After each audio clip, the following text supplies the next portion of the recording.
1999 সালের 2রা আগস্ট হঠাৎ মাঝরাতে দুম দুম করে শব্দ এখানে। আমি কোথায় বসে আছি জানেন? গাইশাল স্টেশনে বসে রয়েছি। আর আমি যেইখানে বসে রয়েছি এইখানে একটি ট্রেনের ওপর আরেকটি ট্রেন, তারপর আরেকটি ট্রেন, মানে ৩ তলা ৪ তলা মতো করে ট্রেন একটির ওপর একটি উঠে গেছিল। আর সে সময় এখানকার মানুষজন তারা কিন্তু একেবারে শব্দ শুনে তারা দৌড়ে যখন আসে তখন এসে দেখেছিল যে এখানে প্রচুর মানুষের দেহ পড়ে রয়েছে এবং প্রচুর মানুষ ইনজিওর হয়েছে। আর সেই সময় যা ঘটেছিল সেই ঘটনার পর থেকে কিন্তু এলাকার মানুষজন তারা নাকি ঠিকমতো ঘুমোতে পারতেন না। তারা ঘুমোতে পারতেন না। সন্ধ্যা হলেই নাকি এখানে এখানে নাকি রীতিমতো কান্না হতো। এখানে নাকি রীতিমতো বাচ্চা থেকে মহিলা থেকে আরম্ভ করে বাঁচাও বাঁচাও বলে সেই কান্নার শব্দ পাওয়া যেত। আমি এই মুহূর্তে সেই স্টেশনে রয়েছি। আর ওখানকার মানুষজন অর্থাৎ এই এলাকার গাইশাল স্টেশনে আশেপাশের মানুষজন তারা কিন্তু সন্ধ্যার পর থেকে এখানে ন্যাচারালি যায় আসে না। আর আমি যেখানে বসে রয়েছি একবারে এখানে মৃতদেহ, এখানে কিন্তু চারদিকে মৃতদেহ সাজানো ছিল সে সময় এইখানে কিন্তু প্রচুর মৃতদেহ সাজানো ছিল। এখানকার মানুষ কিন্তু সে সময় একবারে ভয়ে চমকে গেছিল। আর সেই জায়গাটাতে আমি রয়েছি, দেখতে পাচ্ছেন যে গাইশাল সেই জায়গাটি, এবং সারা ভারতবর্ষে কিন্তু এই দুর্ঘটনা রীতিমতো নাড়িয়ে দিয়েছিল। আসামের দুটি ট্রেন, অর্থাৎ রাজধানী থেকে আসামে আসছিল দুটি ট্রেন, সেই দুটি ট্রেনের মধ্যে কলিশন হয়েছিল এবং কলিশন হওয়ার ফলে কিন্তু সেই ভয়ঙ্কর ঘটনা ঘটেছিল। আর সেই গাইশাল স্টেশনে এখনো পর্যন্ত কিন্তু সহজে কেউ আসতে চায় না। এলাকার মানুষজন তারা আসতে চায় না। প্রথমত বেশ কিছুদিন ধরে এলাকার মানুষজন তারা তো শুনেছিল এখান থেকে বিভিন্ন চিৎকারের শব্দ, এবং এখান থেকে শুনেছিল বাচ্চা থেকে আরম্ভ করে বড় থেকে আরম্ভ করে সবার কান্নার শব্দ শুনেছিল এবং প্রত্যেকে আর্তনাদ করছিল। আর সেই জায়গাটিতে আমি এই মুহূর্তে দাঁড়িয়ে রয়েছি মাঝরাত। আপনাদেরকে বলি যে এই মাঝরাতে আমি যখন উত্তরবঙ্গে যাচ্ছি ঠিক সেই জায়গাটিতে, অর্থাৎ সেই গাইশালের সেই জায়গাটিতে সেই ট্রেনের যে লাইন রয়েছে সেই ট্রেনের লাইনে কিন্তু আমি বসে রয়েছি।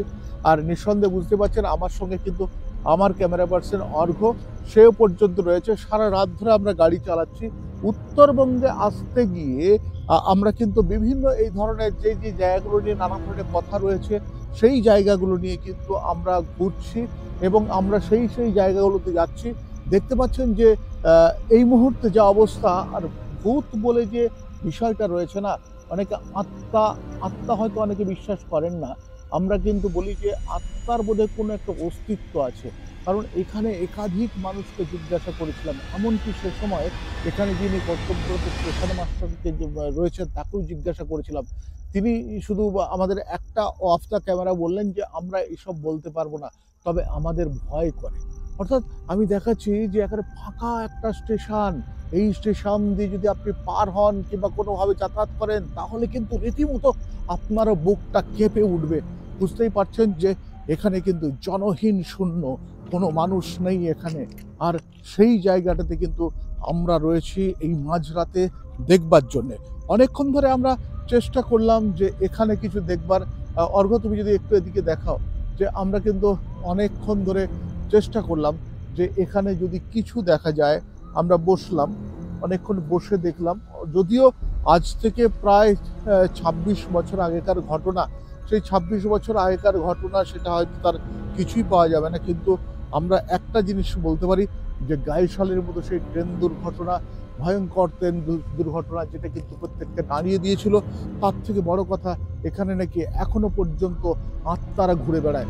আর এই জায়গাটিতে এখন আপনাদেরকে দেখাচ্ছি, এই জায়গাটি পাশে বাস রোড রয়েছে, আর এই জায়গাটি থেকে থরে থরে সাজানো হয়েছিল দেহ, এবং প্রচুর মানুষকে উদ্ধার করা হয়েছিল ট্রেনের মধ্যে থেকে।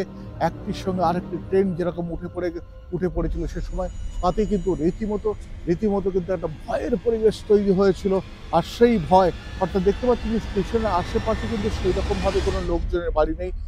এখানে স্টেশনের আশেপাশে বলতে কিছুটা দূরে যে গ্রামগুলো রয়েছে সেই গ্রামের মানুষজন যখন এখান থেকে যাতায়াত করেন তারা কিন্তু রীতিমতো ভয় পান।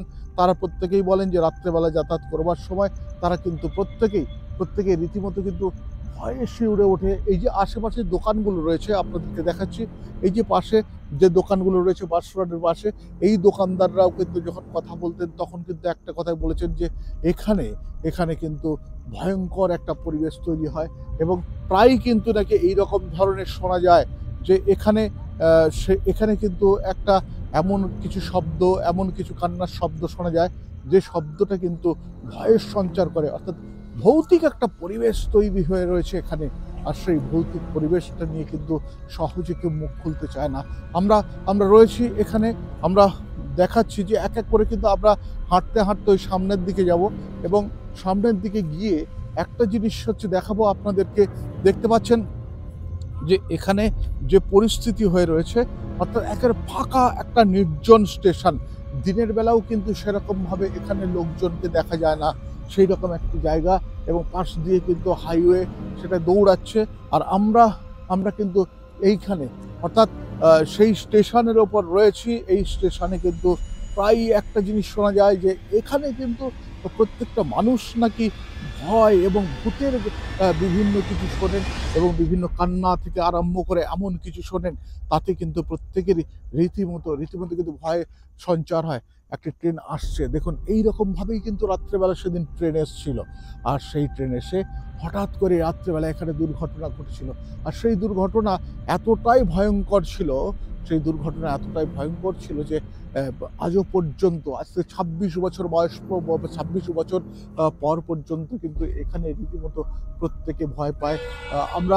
আমরা এখানে দেখছি যে রয়েছেন স্টেশনে কর্তব্যরত অনেকেই রয়েছেন। আমরা দেখছি যে এখানে একটি ট্রেন এই মুহূর্তে যাচ্ছে, অর্থাৎ এই ট্রেন যে যাচ্ছে, এই ট্রেন এইরকম ভাবেই সেদিন রাত্রেবেলা, এটা যদিও মাল ট্রেন, সেদিন রাত্রেবেলা এরকম ট্রেন যেতে গিয়ে কিন্তু যথেষ্ট বড় দুর্ঘটনা ঘটে এবং সেই দুর্ঘটনার ফলেই কিন্তু রীতিমতো নড়ে চড়ে বসেছিল সারা ভারতবর্ষ। অর্থাৎ দেখতেই পাচ্ছেন যে এই মুহূর্তে যে ট্রেনটি যাচ্ছে এটা কিন্তু নিঃশব্দে যাচ্ছে, এতে কোনো যাত্রী নেই। অর্থাৎ মালবাহী ট্রেন যাচ্ছে, সেই মালবাহী ট্রেন যে যাচ্ছে এখান দিয়ে। আর এই গাইশাল স্টেশন এখনো পর্যন্ত কিন্তু ঠিক ঘুমিয়ে থাকার মতোই। এখানে এখনো পর্যন্ত কিন্তু রাত্রি হলে ভয় পায় প্রত্যেকে।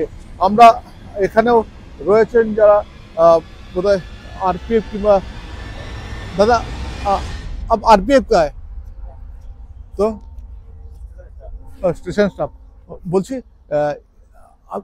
এখনো কি এখানে ভয় পায় সেই অ্যাক্সিডেন্টের? হ্যাঁ, অনেকে বলে যে এখানে কান্না শোনা যায়। না, আমার তো 12 বছর হলো এখানকার স্থানীয় মানুষজন তো বলে না, আমার তো 12 বছর পোস্টিং হয়ে যায়।